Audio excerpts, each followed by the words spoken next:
बच्चों, कैसे हो आप सब। मैं संदीप जहांगीर और एग्रो साइंस क्लासेस पे आपका स्वागत है। आज अपन पेपर सॉल्यूशन डिस्कशन कर रहे हैं जेड 2026 का। और बहुत खुशी हुई कि एग्रीकल्चर के जो बच्चे हैं उनके लेवल से केमिस्ट्री का पेपर बहुत ही मैच कर रहा है। मतलब ज्यादा हार्ड पेपर भी नहीं था और बहुत अच्छा पेपर बनाया है।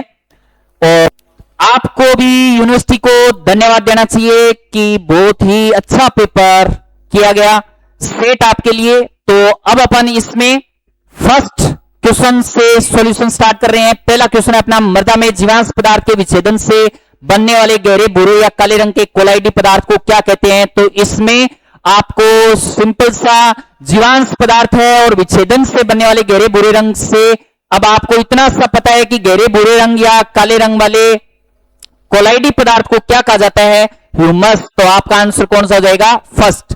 ठीक है, आई होप कि आपका ये क्वेश्चन सही होगा। ठीक है सभी का। नेक्स्ट क्वेश्चन अगर अपन बात करें तो निम्नलिखित में से किस परिरक्षक का उपयोग मुख्य रूप से फलों के रसों के परिरक्षण के लिए किया जाता है। तो पैराबेन्स, सोडियम बेंजोएट, प्रोपियोनेट, वनस्पति तेल। तो आपका आंसर कौन सा हो जाएगा, सोडियम बेंजोएट। यानी कि इसमें परिरक्षक के लिए यूज किया जाता है और इसमें ये पापड़, टोमेटो सॉस वगैरह इनके लिए इसका यूज करते हैं। फिर आता है निम्नलिखित में से कौन सा फास्फोरस विलयकारी जैव उर्वरक है। तो आपको यह पता है कि दो प्रकार के उर्वरक, एक तो नाइट्रोजन स्थिरीकरण वाले होते हैं और एक फास्फोरस विलय जैव उर्वरक होते हैं। तो इसमें फास्फोरस विलय जैव उर्वरक आपसे पूछा गया है। पहला है आपका एजोला, दूसरा है साइनोबैक्टीरिया, तीसरा है राइजोबियम और चौथा दे रखा है माइकोराइजा। तो आपको पता है कि ये तीनों एजोला, साइनोबैक्टीरिया और राइजोबियम तीनों के तीनों क्या होते हैं, नाइट्रोजन स्थिरीकरण वाले होते हैं। तो अपना आंसर कौन सा हो जाएगा, माइकोराइजा। यानी कि फोर्थ जो है माइकोराइजा वो क्या है, फास्फोरस विलयकारी जैव उर्वरक। नेक्स्ट अगर अपन बात करें, नेक्स्ट क्वेश्चन है अपना, म्यूरेट ऑफ पोटास किस रसायन का सामान्य नाम है। तो म्यूरेट ऑफ पोटास यानी कि एमओपी, और एमओपी का मतलब एक प्रकार से सेंधा नमक भी होता है। क्यों, क्योंकि उसका जो फॉर्मूला होता है वो आपका कौन सा होता है, पोटेशियम क्लोराइड, केसीएल। क्या होता है इसका, केसीएल, पोटेशियम क्लोराइड। तो अपना आंसर कौन सा हो जाएगा, सेकंड। दूध का ज्यादा बहुत ही सिंपल क्वेश्चन, दूध का अपेक्षित घनत्व किससे करते हैं, कौन सा उपकरण होता है, ब्यूटाइरोमीटर, क्रायोस्कोप, लैक्टोमीटर, पीएच मीटर। सिंपल सा बेटा, पीएच मीटर हो नहीं सकता, क्रायोस्कोप नहीं है, ब्यूटाइरोमीटर से वसा का आप क्या करते हैं, गणना करते हैं। और अपना जो आंसर है वो कौन सा हो जाएगा, लैक्टोमीटर। कौन सा हो जाएगा, लैक्टोमीटर। ठीक है, नेक्स्ट क्वेश्चन की अगर अपन बात करें तो ग्रेनाइट निम्नलिखित का एक उदाहरण है। ग्रेनाइट चट्टान, पहले चैप्टर के अंदर ही आपको एग्जांपल दे रखे हैं चट्टानों के एग्जांपल, और उसमें ग्रेनाइट आप पढ़ते हो। और ग्रेनाइट का एग्जांपल जो है वो कौन सी चट्टान का है, ग्रेनाइट, तो वो है आग्नेय चट्टान। लेकिन आपको आग्नेय चट्टान नहीं दे रखा है, इसमें उसके इंग्लिश वर्ड दे रखे हैं। तो पहले है सेडिमेंट्री, दूसरा है आग्नेस, इग्नियस और मेटामॉर्फिक, जैविक। तो अपना जो आंसर है वो कौन सा है, इग्नियस चट्टान। ठीक है ना, आग्नेय चट्टान। तो सेकंड ऑप्शन आपका सही हो जाएगा। नेक्स्ट अगर अपन बात करें, कौन सी प्रक्रिया अमोनिया को नाइट्रेट में परिवर्तित करती है। अमोनिया को नाइट्रेट में परिवर्तित करने वाला जो भी सूक्ष्म जीव होता है वो आपने पढ़ा होगा। एक तो होता है नाइट्रोसोमोनास और एक होता है नाइट्रोबैक्टर। और वो प्रक्रिया क्या होती है, नाइट्रीकरण। कौन सी होती है, नाइट्रीकरण। यानी कि नाइट्रोजन स्थिरीकरण के लिए अपन यूज करते हैं कौन सी प्रक्रिया, नाइट्रीकरण। तो अपना आंसर हो जाएगा थर्ड। उर्वरकों से होने वाले वायु प्रदूषण में कौन सी गैस का महत्वपूर्ण योगदान है। अब आपको पता है कि उर्वरक जो है उसमें oxygen, helium, neon, nitrous oxide. तो आपको पता है ऑक्सीजन, हीलियम और नियोन ये एक प्रकार से गैसेज हैं जो सहायक होती है अपने लिए। ऑक्सीजन श्वसन के लिए यूज होती है, हीलियम, नियोन एक प्रकार से आपको पता है वातावरण में बहुत कम मिलती है क्योंकि ये अक्रिय गैस है। एक ही आपको कंपाउंड दिखाई दे रहा है, कौन सा, नाइट्रस ऑक्साइड। तो अपना आंसर कौन सा हो जाएगा, सेकंड। नेक्स्ट अगर अपन बात करें तो इसमें कई प्रकार की मिट्टियों का लाल रंग निम्नलिखित में से किसकी उपस्थिति के कारण होता है। तो आपको यह पता है कि मिट्टी का जो लाल रंग है वो किसके कारण होता है, आयरन की उपस्थिति होती है उसमें। तो अपना आंसर कौन सा हो जाएगा, आयरन ऑक्साइड। कौन सा हो जाएगा, आयरन ऑक्साइड। ठीक है, तो ये आयरन ऑक्साइड यानी कि ये अपना आंसर। नेक्स्ट है, मिट्टी में अत्यधिक लवणता से निम्नलिखित में कमी आती है। अब लवणता है तो ऑस्मोटिक प्रेशर चेंज होगा, ऑस्मोटिक प्रेशर अगर चेंज होगा तो उसकी प्रासनता यानी कि उसकी पारगम्यता भी क्या हो जाती है, परिवर्तित हो जाती है। तो इसमें अपना जो आंसर है वो कौन सा हो जाएगा, मृदा जल की प्रासरण क्षमता, इसमें कमी आ जाती है। ठीक है, नेक्स्ट है अपने पास, अब ये तो थे सारे के सारे एग्रीकल्चर केमिस्ट्री के क्वेश्चन। अब जो प्योर केमिस्ट्री है उससे रिलेटेड है, आइसोपेंटेन और नियोपेंटेन है, ये एक प्रकार से क्या होते हैं, श्रृंखला समायोजित होते हैं। आइसोपेंटेन आपने देखा होगा कैसे होता है, CH3 C CH3 CH CH2 और CH3, इस तरीके से ये होता है आइसोपेंटेन।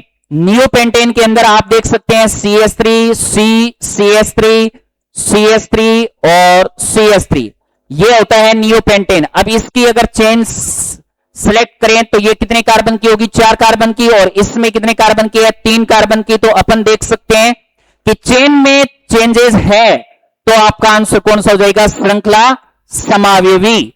तो ये आपका आंसर। नेक्स्ट है, सोडा लाइम विधि द्वारा ब्यूटेन बनाने के लिए निम्नलिखित में से किस अम्ल के सोडियम लवण की आवश्यकता होगी। अब सोडा लाइम विधि है, अब सोडा लाइम विधि में आपको पता है क्या करना होता है, सोडा लाइम विधि के अंदर आपको RCOONA सोडियम का लवण लेते हैं, soda lime NaOH plus CaO लेते हैं, उसको गर्म करते हैं, गर्म करने से आपको क्या प्राप्त होता है, एक प्रकार से एल्केन प्राप्त होता है। लेकिन एल्केन कैसे प्राप्त होगा कि इसमें RH और साथ में निकल जाएगा Na2CO3। मेन ये है कि एक कम कार्बन वाला आपको प्राप्त होता है, और एक कम कार्बन वाला अगर आपको प्राप्त हुआ तो अपन को क्या चाहिए, ब्यूटेन, और ब्यूटेन चाहिए तो आपको कितने कार्बन का लेना पड़ेगा, 5 कार्बन का, यानी कि पेंटेन और ओइक अम्ल, यानी कि अपना आंसर कौन सा हो जाएगा, पेंटेनोइक अम्ल। तो एक कम कार्बन आपको प्राप्त होता है, इसलिए अपना आंसर कौन सा मिलेगा, पेंटेनोइक, तभी अपने को क्या प्राप्त होगा, ब्यूटेन। ये इस तरीके से इसकी रिएक्शन है। नेक्स्ट अगर अपन बात करें, शुष्क एसीटोन में NaI के साथ अभिक्रिया करने पर एल्किल क्लोराइड एल्किल आयोडाइड देते हैं, यह अभिक्रिया इस नाम से जानी जाती है। सिंपल सा बेटा, आपको पता है कि ये एल्किल क्लोराइड है, इसको आपको चेंज करना है किसमें, एल्किल आयोडाइड में, और किसकी प्रेजेंस में, NaI, और शुष्क एसीटोन किसमें, शुष्क एसीटोन, और शुष्क एसीटोन में आपको पता है ये हेलोजन विनिमय रिएक्शन है और आयोडाइड का फॉर्मेशन होता है। तो अपना जो आंसर है वो कौन सा हो जाएगा, फिंक्लेस्टीन। अगर ये आयोडाइड है इसलिए फिंक्लेस्टीन, और अगर ये फ्लोराइड होता तो कौन सा होता, स्वार्स। तो ये नेम रिएक्शन थी हेलोजन विनिमय की।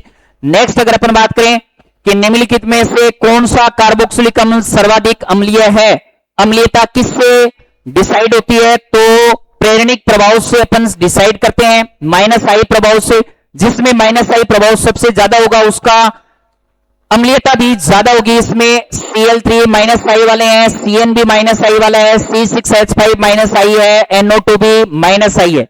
अब आपको पता है रोल DNP का मतलब डिस्टेंस नंबर पावर, और डिस्टेंस नंबर पावर में अपन देख सकते हैं कि जो पावर होती है उससे ज्यादा नंबर इसमें इंपोर्टेंस होते हैं। तो नंबर इसमें अगर देखें तो 3 -I इफेक्ट वाले हैं, इसमें 1 है, इसमें भी 1 है, इसमें भी 1 है, तो सबसे ज्यादा कौन सा हो जाएगा, CCl3 COOH। इस प्रकार से आप इसका आंसर कौन सा हो जाएगा, फर्स्ट।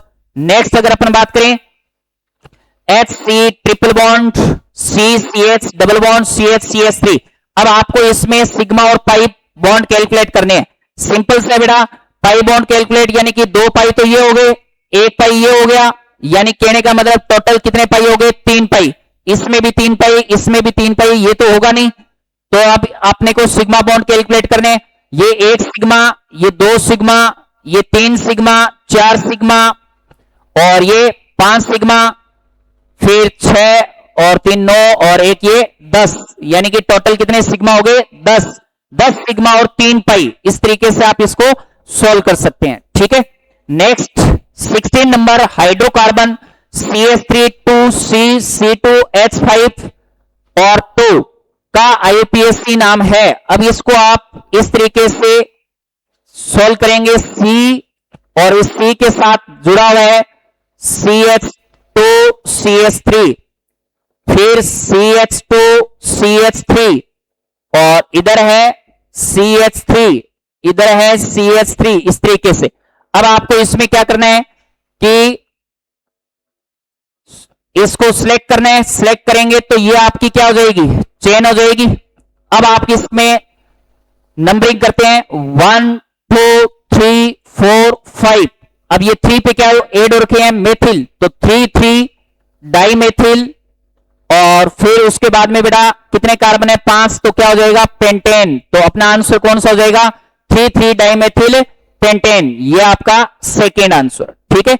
नेक्स्ट, सोडियम एसीटेट का कोलबे विद्युत अपघटन। अब सोडियम एसीटेट है और कोलबे विद्युत अपघटन करवाने, तो आपको पता है कोलबे विद्युत अपघटन में जितने कार्बन का है उतने ही कार्बन का आपको एल्केन प्राप्त होता है। जबकि अभी एक रिएक्शन और थी सोडा लाइम वाली, और उस सोडा लाइम में जितने कार्बन है उसे कम कार्बन का प्राप्त होता है, लेकिन इसमें सेम डिटो कार्बन होते हैं। तो इसमें आंसर सोडियम एसीटेट है, और सोडियम एसीटेट है तो ये क्या हो जाएगा, एक प्रकार से इस तरीके से RCH3COONA, इसका आपको कोलबे विद्युत अपघटन करवाना है। और विद्युत अपघटन अगर अपन करवाएंगे तो जितने कार्बन है उतने कार्बन का ही प्राप्त होगा। 2 कार्बन है तो 2 कार्बन का, यानी कि CH2 CH3 CH3 एल्केन प्राप्त होगा। तो इसमें आंसर कौन सा हो जाएगा, एथेन, ठीक है। नेक्स्ट है फॉर्मेलिन है। अब फॉर्मेलिन आपको पता है कि फॉर्मेलिन किस काम आता है, तो जे प्रयोगशालाओं में काम आता है जीवों के परिरक्षण के लिए। तो इसका आंसर क्या है, फॉर्मेल्डिहाइड का 40% विलियन HCHO, ये 40% जो होता है उसी को अपन नाम क्या देते हैं, फॉर्मेलिन, ठीक है। नेक्स्ट अगर अपन बात करें, निम्नलिखित में से कौन सा एजोरंजक नहीं है। अब एजोरंजक होता है एक, अब उसके एग्जाम्पल आपको बताए थे एजोरंजक में कौन कौन से, जैसे पेरारेड है, कांगोरेड है, मेथिल ऑरेंज है, ये तीनों के तीनों किस प्रकार के हैं, एजोरंजक। फिर बच गया कौन सा अपना मेलेकाइट, और मेलेकाइट आपको पता है बेटा कौन सा होता है, ट्राइफेनिल मेथेन। तो ये एक प्रकार से इसका आंसर कौन सा हो जाएगा, मेलेकाइट ग्रीन। नेक्स्ट है योगात्मक बहुलक का उदाहरण है। बहुत ही सिंपल क्वेश्चन, योगात्मक बहुलक वो बहुलक होते हैं जिसके जुड़ने से किसी भी छोटे समूह का निष्कासन नहीं होता। तो अपना जो आंसर है वो कौन सा हो जाएगा, टेफ्लॉन। टेफ्लॉन क्यों हुआ, क्योंकि आपको पता है टेफ्लॉन का स्ट्रक्चर किस प्रकार से, CF2 डबल बॉन्ड CF2। अब ये संघनन करेगा, ये योगात्मक बहुलकीकरण होगा, N अणु जुड़ेंगे तो ये इस प्रकार से CF2 और ये इस तरीके से N। अब इसमें कोई भी छोटे समूह का निष्कासन नहीं हुआ, तो ये एक प्रकार से योगात्मक बहुलक हुआ, और ये अपना आंसर कौन सा हो जाएगा, टेफ्लॉन। नेक्स्ट, यदि कार्बन, हाइड्रोजन और ऑक्सीजन के परमाणु द्रव्यमान दे रखे हैं आपको, और ग्लूकोज का आणविक द्रव्यमान पूछा है, और ग्लूकोज का आणविक द्रव्यमान आपको पता है बेटा, ग्लूकोज का आणविक द्रव्यमान क्या होता है, कैसे कैलकुलेट करेंगे, तो ग्लूकोज का फॉर्मूला होता है 6,6H12O6। तो अपन देख सकते हैं 6 इंटू अपने कार्बन कितना है 12.011 प्लस 12 इंटू 1.008 प्लस 6 इंटू 16, और ये इसको टोटल करने से कितना प्राप्त होगा, 180.162। तो अपना आंसर कौन सा हो जाएगा, डी। और वैसे भी आपको पता है ग्लूकोज का द्रव्यमान कितना लिखते हैं, एक प्रकार से आणविक द्रव्यमान 180। तो इस तरीके से आपका आंसर ये हो जाएगा। 6000 एंगस्ट्रॉम तरंग दैर्ध्य वाले पीले विकिरण की आवृत्ति है। तो आपको पता है कि न्यू बराबर क्या होता है, C बाई लेमडा। C को अपन क्या लिखते हैं, 3 इंटू 10⁸ मीटर पर सेकेंड।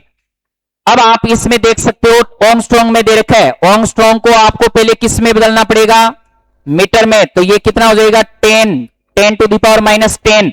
अब इसको आप सोल्व करेंगे तो लगभग ये इसमें 10⁻7 ऊपर जाएगा, कितना हो जाएगा, एक प्रकार से ये 15 और 5, तो ये लगभग कितना हो जाएगा, 14।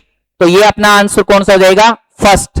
तो ये 5 इंटू 10⁻14 सेकेंड इनवर्स। नेक्स्ट अगर अपन बात करें कि निम्नलिखित में से किस तत्व की आद्यावस्था में उसके बाह्य कोश में 2 अयुग्मित इलेक्ट्रॉन होते हैं।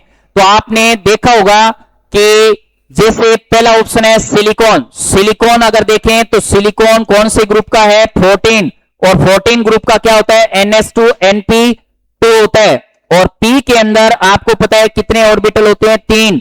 तो ये 1 और ये 2। तो इसमें अपन देख सकते हैं कि 2 अयुग्मित इलेक्ट्रॉन किस में होंगे, पहला ही ऑप्शन हो जाएगा अपना कौन सा, सिलिकॉन, ठीक है। नेक्स्ट अगर अपन बात करें तो अपना क्वेश्चन है 16 ग्राम मीथेन के पूर्ण दहन से प्राप्त जल की मात्रा है। तो आपको पता है पहले क्या करते हैं अपन, इसमें CH4, ठीक है, CH4 का आपको ऑक्सीजन की प्रेजेंस में करवाना है दहन, तो ये हो जाएगा H2O। अब इसको बैलेंस करना है, बैलेंस करेंगे तो ये 4, तो इधर 2, ये 4 हो जाएगा, तो ये भी 2 हो जाएगा। इस प्रकार से 1 मोल CH4 से 2 मोल क्या प्राप्त हो रहे हैं आपको, H2O, और H2O हो रहे हैं, तो अपन कह सकते हैं कि 1 मोल जो H2O होता है उसका अणुभार आणविक द्रव्यमान कितना होता है, 18 ग्राम, ठीक है। 1 मोल किसके बराबर होता है, 18 ग्राम, तो 2 मोल है तो लगभग कितना हो जाएगा इसका, 36 ग्राम। तो अपना आंसर कौन सा हो जाएगा, सी। फिर आता है एक 4p कक्षक के लिए त्रिज्यीय निस्पंदों की संख्या है। अब त्रिज्यीय निस्पंद कैसे कैलकुलेट करते हैं, त्रिज्यीय निस्पंद कैलकुलेट करते हैं, आपको रेडियल नोड लेना है। क्या लेना है, रेडियल नोड। रेडियल नोड का फॉर्मूला होता है n-l-1। 4p के लिए करना है तो n की वैल्यू हो जाएगी 4, l की वैल्यू है 1, -1, इसका हो जाएगा 2। तो अपना आंसर है इसमें सी, ठीक है। निम्नलिखित में से कौन सा उच्चतम इलेक्ट्रॉन ग्रहण एंथैल्पी दर्शाता है। आपको पता है कि ग्रहण एंथैल्पी यानी कि क्लोरीन जो है ये होता है फ्लोरीन, क्लोरीन, ब्रोमीन और आयोडीन, इसमें सबसे ज्यादा जो होती है वो किसकी होती है, क्लोरीन की। तो ये अपना आंसर कौन सा हो जाएगा, ए। निम्नलिखित में से कौन सा अणु अष्टक नियम का पालन करता है। अष्टक नियम का पालन कौन करेगा, जिसके 8 इलेक्ट्रॉन हो। अब सल्फर की बात करें तो इसमें अष्टक प्रसार है, ये तो नहीं हो सकता। pF 5 और 5 10 यानी कि ये भी नहीं हो सकता, ये भी अष्टक प्रसार है। 6 + 4 यानी कि 10, ये भी नहीं हो सकता। 8 से ज्यादा है सब में और ये अष्टक प्रसार हो गए। अपना एक ही आंसर बचा कौन सा, HCl2। ओके, इसमें कितने हैं, 6 + 2 8 हो गया। फिर आता है हाइड्रोजन पेरोक्साइड में ऑक्सीजन परमाणुओं की संख्या है, परमाणुओं की ऑक्सीकरण संख्या है। ऑक्सीकरण संख्या कैसे कैलकुलेट करेंगे, आपको पता है हाइड्रोजन पेरोक्साइड क्या होता है, H2O2, और H2O2 में अगर अपन देखें तो O की क्या होती है, -1, तो ये आपका आंसर हो जाएगा -1, ठीक है। नेक्स्ट अगर अपन बात करें निम्नलिखित में से किस जलीय विलयन की pH मान 7.0 है।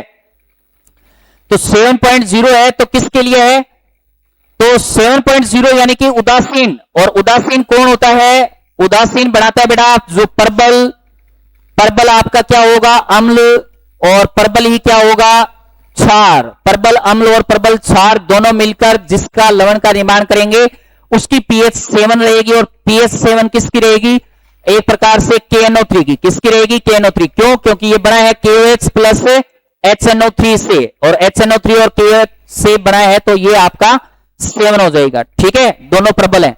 Next, some electronic species Na+, Mg+2, F-O-2 के लिए इनकी त्रिज्या की बढ़ती लंबाई का है। आपको पता है कि सम इलेक्ट्रॉनिक जो भी होते हैं वो उसमें जितना ज्यादा ऋणावेश है उसकी ज्यादा होगी, फिर उदासीन और फिर धनायन। तो सबसे ज्यादा किसकी हो जाएगी, O-2, फिर F-, फिर Na+, फिर सबसे कम Mg+2। तो अपना आंसर कौन सा हो जाएगा, इसमें सेकंड हो जाएगा। क्या हो जाएगा इसका, सेकंड, ठीक है। यानी कि ये O-2, फिर F-, Na+ और Mg+2। उच्च दाब पर गर्म प्लेटिनम सतह पर गैस या अमोनिया का अपघटन, यानी कि ये NH3 है और प्लेटिनम सतह पर आप ये N2 + 3S2, तो इस तरीके से ये शून्य कोटि अभिक्रिया, ठीक है। ये आपका आंसर हो जाएगा। नेक्स्ट देखिए अपन, निम्नलिखित में से कौन सी स्पीसीज एक लुईस क्षार है। बहुत ही सिंपल सा क्वेश्चन है। लुईस क्षार कौन होगा, जिसके ऊपर एकांकी इलेक्ट्रॉन युग्म होंगे, और एकांकी इलेक्ट्रॉन युग्म आपको पता है किस पे है, H+ पे है नहीं। BCl3 इलेक्ट्रॉन न्यून यौगिक है, AlCl3 भी न्यून है, तो अपना आंसर कौन सा हो जाएगा, NH3, यानी कि N पे क्या होते हैं, एकांकी इलेक्ट्रॉन युग्म। फिर निम्नलिखित में से कौन सा कोलाइड ठोस प्रक्षेपण माध्यम में प्रक्षेप द्रव का उदाहरण है, यानी कि प्रक्षेपण मीडियम और प्रक्षेपण जो मीडियम और एक क्या है आपके पास, प्रावस्था। और जो प्रक्षेपण माध्यम है यानी कि इसके अंदर अपन देख सकते हैं एक आपके पास ठोस और ये प्रक्षेप प्रावस्था कौन सी है, द्रव।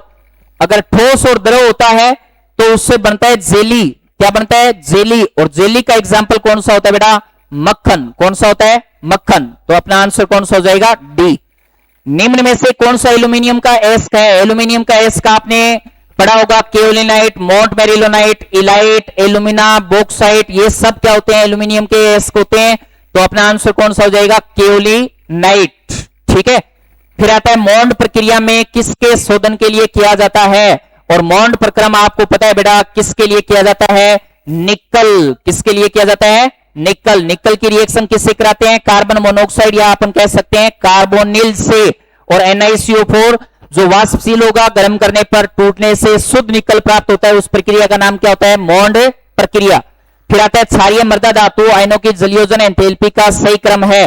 तो जलयोजन एंथैल्पी किसकी ज्यादा होती है, जिसका साइज कम होता है, और साइज किसका कम, जैसे आपको पता है कि बेरिलियम, मैग्नीशियम, फिर कैल्शियम, फिर स्ट्रोंशियम, फिर बेरियम, इस तरीके से अगर अपन देखें तो ये साइज बढ़ता जाता है।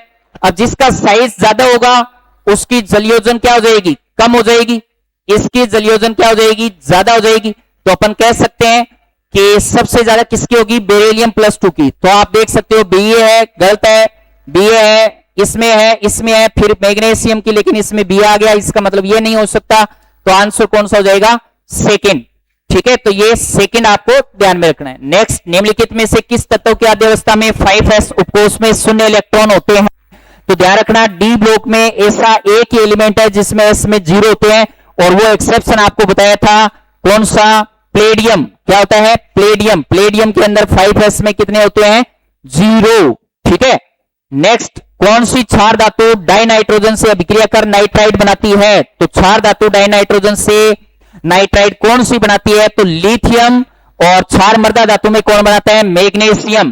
तो Li3n ये किस प्रकार का यौगिक बनाएगा, Li3n, लिथियम नाइट्राइड। ठीक है, नेक्स्ट, कौन सा क्षार धातु ऑक्साइड अनुचुंबकीय है। MOT सिद्धांत ये कहता है कि जो प्रोक्साइड होता है, प्रोक्साइड में O2- होता है, प्रोक्साइड जो होता है वो सुपरऑक्साइड जो होता है वो O2-1 होता है, और ये सुपरऑक्साइड MOT के अकॉर्डिंग इसमें एक अयुग्मित इलेक्ट्रॉन है, और अयुग्मित इलेक्ट्रॉन जिसमें भी उपस्थित होगा वो क्या होगा, एक प्रकार से अनुचुंबकीय।